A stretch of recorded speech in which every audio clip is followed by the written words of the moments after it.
Thank you very much. Welcome, sir, and Thank you. karibu sana. Thank you very much, Susan. Please, let's take our seats. Your Excellency, Ambassador Meg Whitman,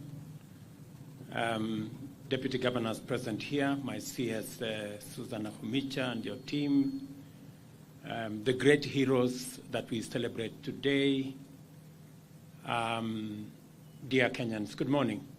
Or is it afternoon? Good afternoon. Amjambo. Asanteni sana. There are many instances in the history of Kenya's bilateral and multilateral engagements where partnerships have achieved tremendous positive change in the form of policies, programs, and projects.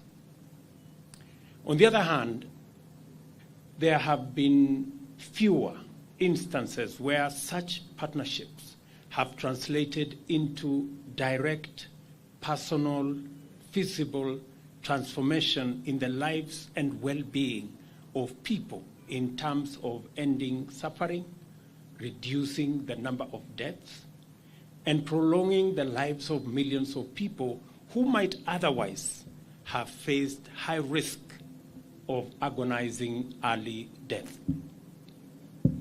Kenya's partnership with the United States of America through the U.S. President's Emergency Plan for AIDS Relief, PEPFAR, is one of these very rare partnerships. Indeed, it is amazing what PEPFAR has been able to achieve. In fact, as I sat here and listened to what PEPFAR has done, and when I went through the numbers and the notes and what has happened over the last 20 years,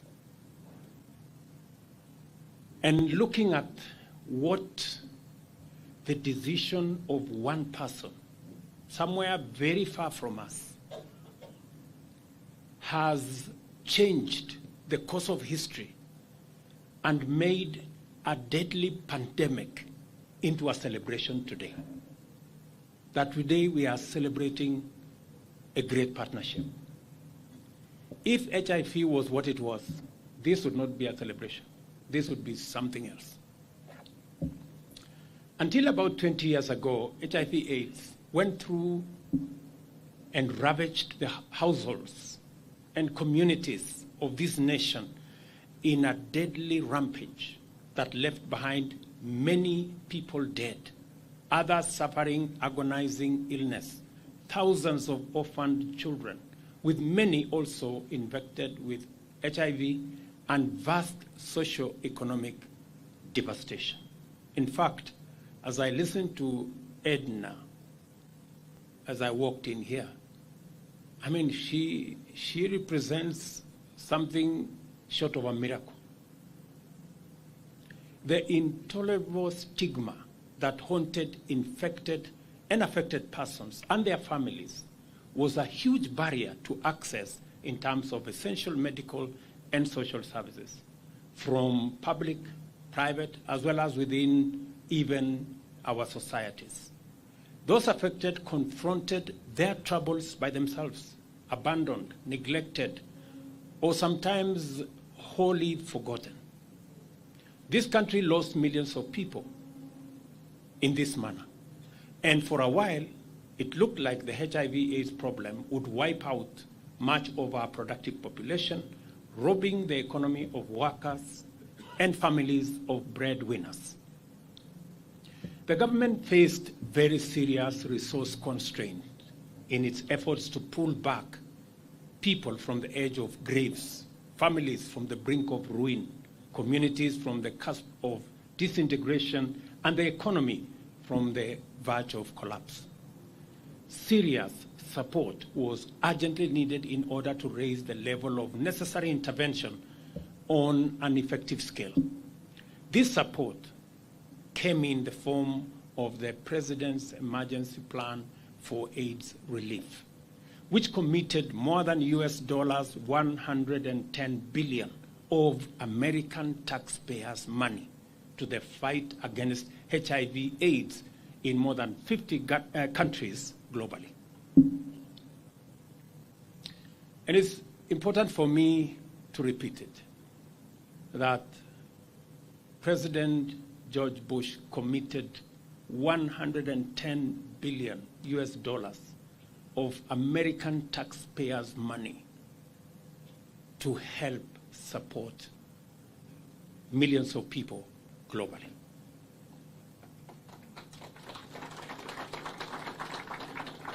As a consequence, over 25 million lives have been saved and many more HIV infections prevented. In Kenya, PEPFAR has channeled over US $6.5 billion since 2004, with the latest allocation for 2025 money committed to assist our citizens in Kenya. As a result, there has been a 68.5% reduction in new HIV infections and 53% reduction in HIV-related mortality, accompanied by tremendous improvements in the quality of life of persons living with HIV. The number of people living with HIV is about 1.4 million, of which about 1.3 million receive antiretroviral therapy from more than 3,000 health facilities across the country. This number includes over 48,000 children, as well as 55,000 breastfeeding mothers on HIV treatment. For millions of Kenyans, therefore, infection has not only ceased to be an agonizing death sentence, people actually remain productive, living as normal members of our community, free of stigma and enjoying a high quality of life. I was moved by the statements of Edna. I want to celebrate Joyce for what you're doing. When I listen to Joyce here, she deserves a better hand of applause. Joyce, you are a great inspiration. When I see you, I see many. Thank you very much, Joyce. The transformation that we could only hope for 2 decades ago has become a living reality for many households and many people. This was made possible principally through the partnership driven by the government of Kenya and PEPFAR, which continues to extend support directly and also indirectly through the Global Fund. PEPFAR contributes nearly 60% of ART commodities and also provides facilitation for various associated programs. And we are truly grateful. And I speak from my heart on behalf of the people of Kenya. We're truly grateful. There hasn't been, in my almost 30 years of being in politics, there hasn't been a successful program like what we see in PEPFAR. HIV-related commodities are estimated to cost between Kenya shillings between 27 and 30 billion annually. And owing to a decline in donor support, the funding gap now stands at US $11.7 million. The government is committed to progressively increase domestic funding in order to sustain the gains made so far in partnership with PEPFAR. Over the past 2 years, we have increased our financial injection as government into the HIV commodity pipeline by Kenya shillings 1 billion to prevent supply disruptions. I remember making this commitment earlier this year when we were having a conversation with the Global Fund. Additionally, we are committed to end AIDS, as was said ably by Susan, in children by 2027 as part of our commitment under the Global Fund Alliance. They say in Kiswahili, wakati ni sasa. The time is now to take a strong stand and make up for lost ground for the sake of Kenya's children. We must all commit ourselves to this because our children deserve it. Further, the universal health coverage pillar of our bottom-up economic transformation agenda offers a significant opportunity to effectively address the domestic financing gap in our country with respect to HIV. I call on all the stakeholders to embrace this opportunity and make their contribution to a transformed and sustainable national HIV response as we do it globally for all our health sector. The conversation that is going to ensue shortly in Kenya is how we are going to fund our health requirements sustainably. And the biggest thank you we can give to those who have supported us, like PEPFAR, is to figure out, as Kenyans, how we can deal with the challenge of financing, how those who are able can do more to support those who are not able. For the first time in the history of our country, the health plan that we have will not only serve those who can afford, it's not going to serve not just to those who can pay, but for the first time, we want even those who cannot pay for government of Kenya to pay for them to make sure they too can access healthcare.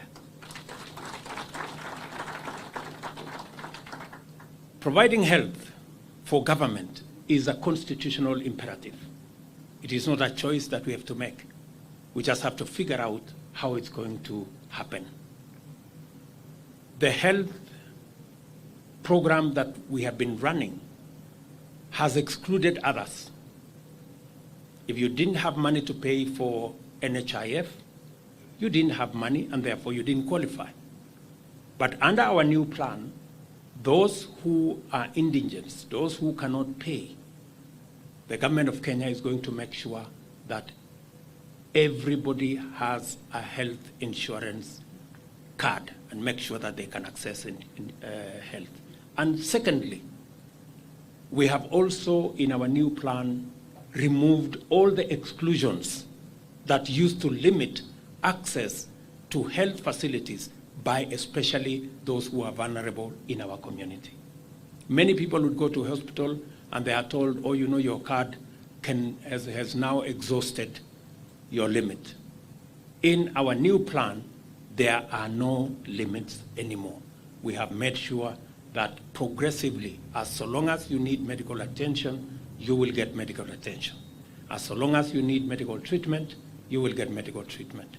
And I want to persuade us as a community of Kenyans to begin to appreciate that this is something we must do together. You have seen how the partnership between the US and the Kenya government and all the civil society and other stakeholders has achieved in the fight against HIV and AIDS. We can do it even more if we have a collaboration between government, private sector, and everybody else in between to make sure that we deliver on our new health plan. Today, we are able to look into the future with confidence because we stand on the firm foundation laid in collaboration with PEPFAR over the past 20 years. We are highly grateful to the US government. Ambassador, we are grateful to the US government for their partnership that has changed the fortunes of our nation. Such strong show of solidarity is highly appreciated, and we do not take the friendship and support for granted. Today, therefore, is a day to celebrate our historic achievement under a truly transformative partnership. Thank you very much, PEPFAR, and congratulations for many wonderful achievements. On behalf of the people and government of Kenya, I convey a heartfelt thank you to the American people, to PEPFAR and leadership, and to all the other partners, activists, civil society groups, those who have made this program succeed. A very big thank you to all of you. And your contribution, in whatever small way, in whatever major way, is truly appreciated. We have this success because of the collaboration and because of the partnership. I look forward to working with many of our partners, the US and others, PEPFAR, Global Fund, and other organizations, even as we figure out and as we consolidate our plan on universal health coverage. As Kenyans know, we've had a conversation around universal health coverage for many years. This time, we have to deliver on it. And I am committed to making sure that we build the collaboration and we build the teams that will enable us deliver on our commitment so that we can truly enjoy universal health coverage in Kenya. Thank you very much. May the very good Lord bless you. Asanteni sana. Thank you. Thank you very much, Your Excellency. And with your kind indulgence, there was a request to have a photo moment with the 20 heroes. So if I may request the 20 heroes to kindly just come to the stage so that we can have a photo moment with His Excellency together with Ambassador Meg Whitman. CS and PS is present. If you may kindly, the 20 heroes, kindly to just come on stage for that photo moment before we finalize with the national anthem.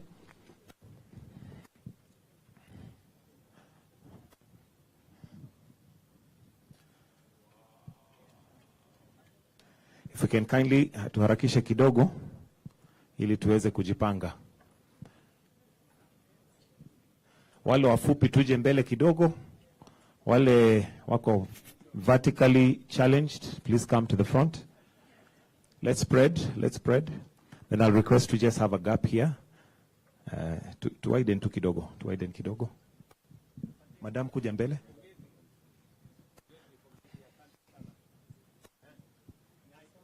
Kindly let's take our seats. Please let's sit down.